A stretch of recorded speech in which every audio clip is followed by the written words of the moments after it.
We also remember them for the power of the example they set. Brave individuals from 11 different countries working to help the Iraqi people at the direction of the United Nations Security Council and on behalf of all of us.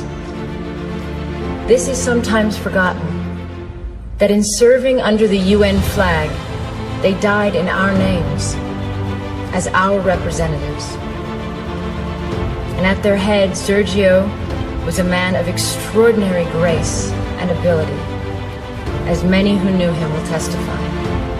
A man who gave 30 years to the United Nations, rising from a field officer to High Commissioner for Human Rights and Special Representative to Iraq.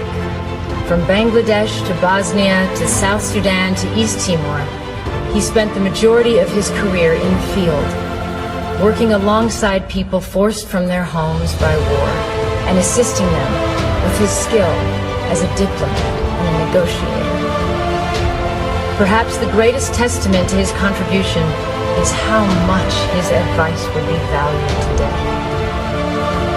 As the Syrian conflict enters its 7th year, as we live through the gravest refugee crisis since the founding of the United Nations, as 20 million people are on the brink of death from starvation in Yemen, Somalia, South Sudan, and Southeast Nigeria, I cannot imagine that there is anyone in the leadership of the United Nations who would not welcome the opportunity to consult Sergio or to send him into the field once more. He is truly missed. It is humbling for me to speak tonight in the presence of members of Sergio's family and his former colleagues. I never knew Sergio, but I have stood before the plaque in the place where he died. I felt profound sadness at the fact that the conflict in Iraq, the source of so much Iraqi suffering, to this day, had claimed the lives of men and women whose only intention was to try to improve a desperate situation. But I also saw clearly the value and nobility of a life spent in service to others. Sergio was a man who never turned down an assignment, no matter how difficult and dangerous, or as others have put it, who handled one impossible task after another. He was a man, to borrow the words of Thomas Paine, whose country was the world, whose religion was to do good. He will always remain a hero and inspiration to all who follow in his footsteps. The UN's work did not end there, in the rubble of Canal House 14 years ago. Hundreds of UN staff have served and continue to serve in Iraq, as they do from Afghanistan to Somalia, because the task of building peace and security can never be abandoned, no matter how bleak the situation.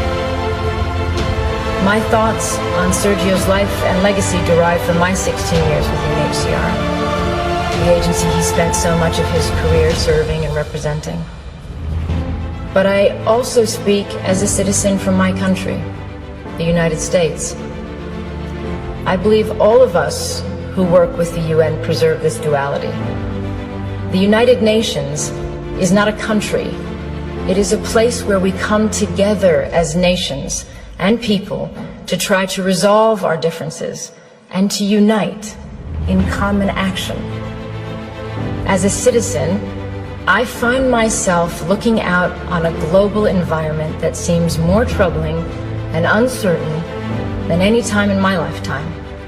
And I imagine many of you feel the same. We are grappling with a level of conflict and insecurity that seems to exceed our will and capabilities. With more refugees than ever before, with new wars erupting on top of existing conflicts, some already lasting decades. We see a rising tide of nationalism, masquerading as patriotism, and the reemergence of policies encouraging fear and hatred of others.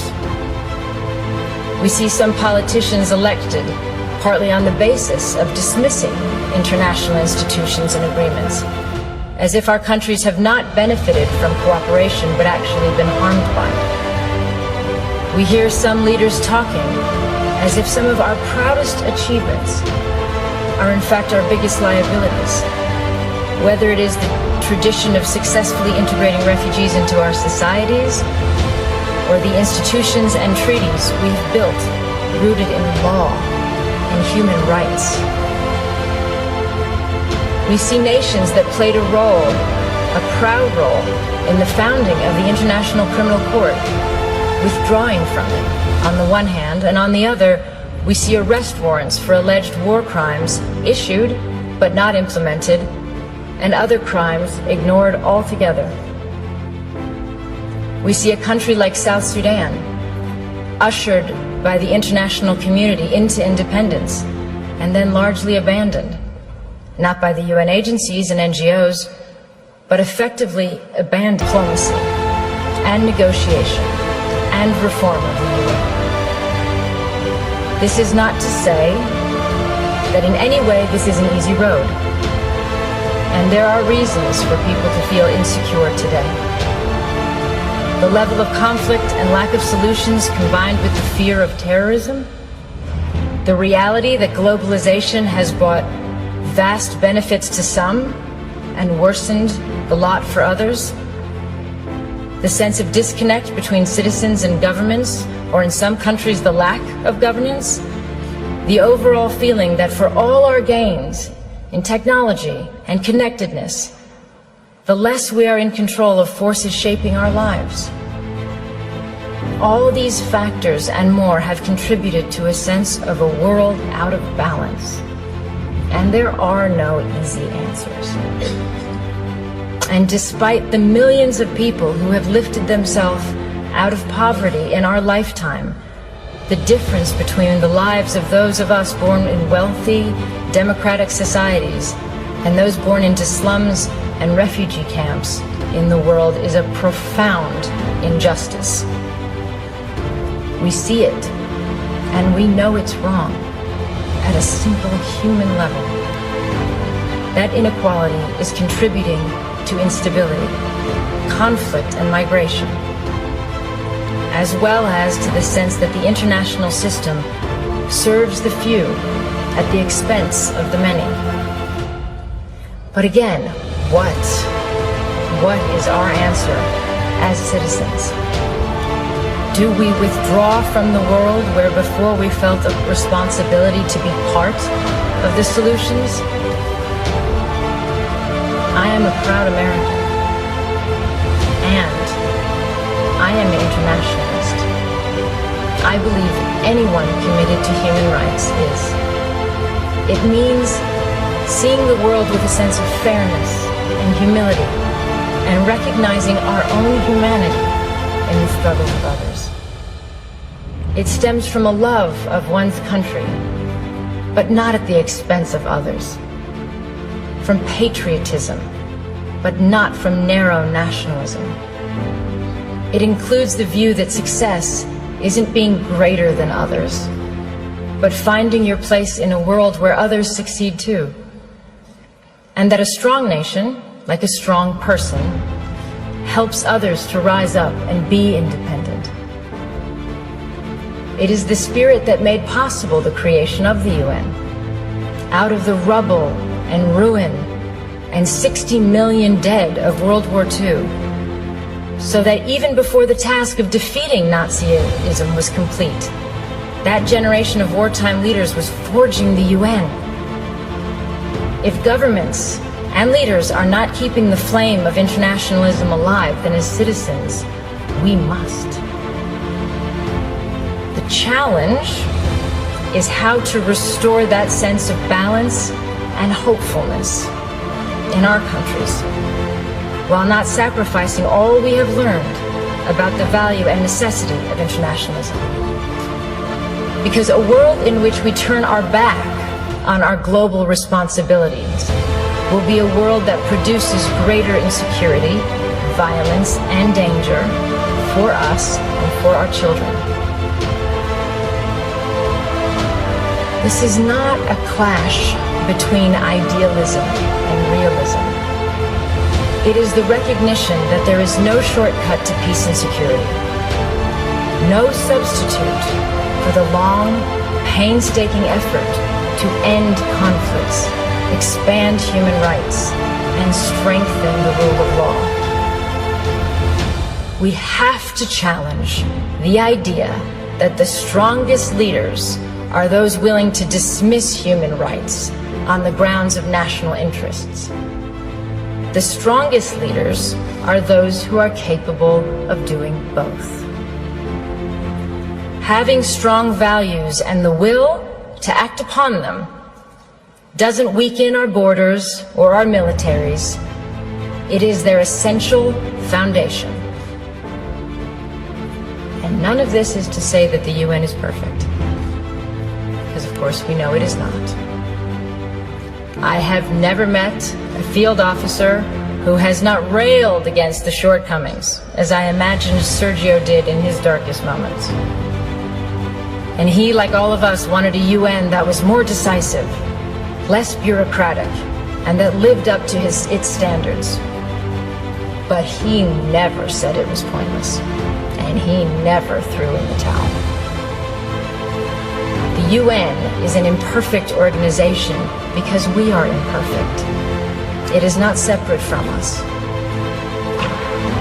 Our decisions, particularly those made by the Security Council, have played a part in creating the landscape that we are dealing with today. We should always remember why the UN was formed and what it is for, and take that responsibility very seriously. We have to recognize the damage we do when we undermine the UN, or use it selectively, or not at all, or when we rely on aid to do the job of diplomacy, or give the UN impossible tasks and then underfund it.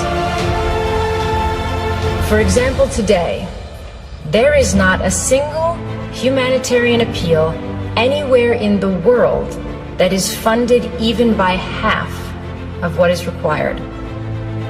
In fact, worse than that, appeals for countries on the brink of famine today are 17%, 7%, 5% funded, for example. For our safety, they also left us a responsibility.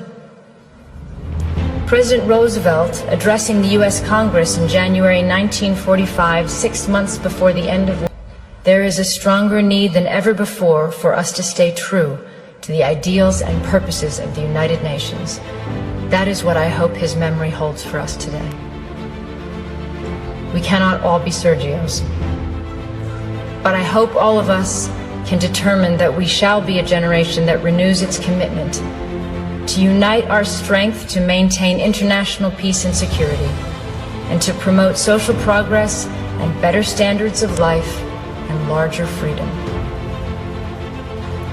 But in the final analysis, if we do not, even if that level of vision eludes us, and we continue to simply manage rather than overcome our generation's challenges, we just have to keep working determinedly, patiently, and you can be certain that as you do, that you follow the example of one of the UN's finest sons, and that to do even a little of his good, to apply ourselves to the work he left unfinished in whatever way we can, is a worthy task for all of us.